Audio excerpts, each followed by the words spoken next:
Spin tires! Spin, spin, spin. Is it worth a buy, guys? Let's have a read. Take responsibility of operating large, all-terrain Soviet vehicles and venture across the rugged landscapes with only a map and compass to guide you.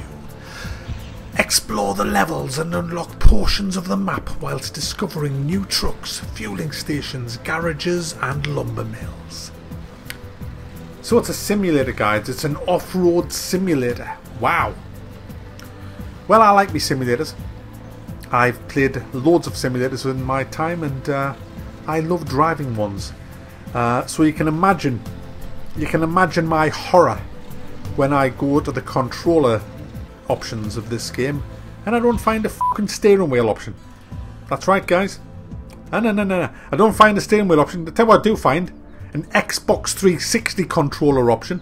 I mean, does this look like I'm on a fucking Xbox? Does it? Does it? I'm on a PC. And do you know something? Do you know what PCs have used for years for driving simulators? I'll tell you what. It's called a steering fucking wheel. That's right. And pedals. Steering wheel and pedals. They've been around since the dawn of the PC. Steering wheel and pedals. Perfect for a simulator. Because you know what simulators are? You know what simulators are? Simulation is the imitation of the operation of a real-world process or system over time. Simulation of a real-world process.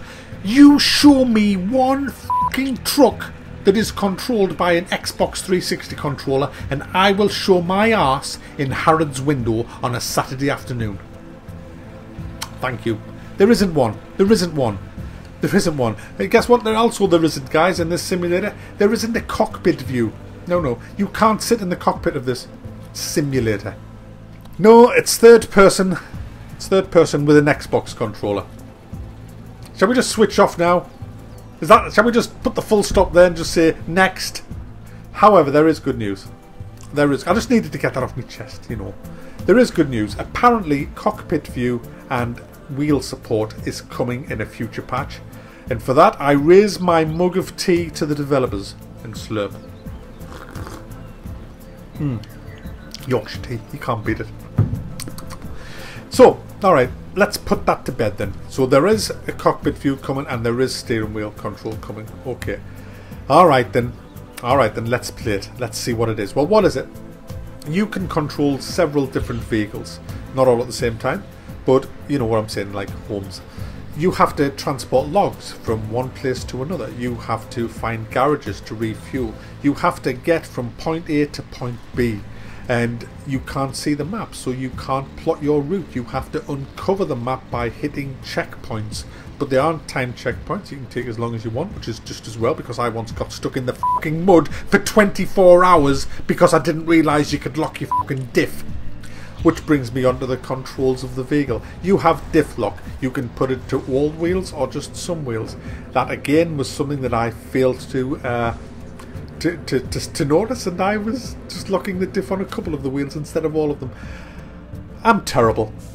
I did eventually get to grips with it, but I certainly know why the game's called Spin Tires, because you spend most of the game watching your tyres go spin.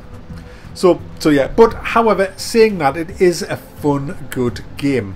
It really is. The mud is really well done. It's really, the graphics, I love the graphics. I love the way that the whole thing handles. The suspension on the vehicles is so authentic. I mean, I actually have driven in off-road. I've done a lot of off-road stuff in motocrossing, and I've also driven an off-roader. So I kind of get a bit of an idea of how things like this feel. And yeah, it does handle particularly realistic, which is really, really good fun.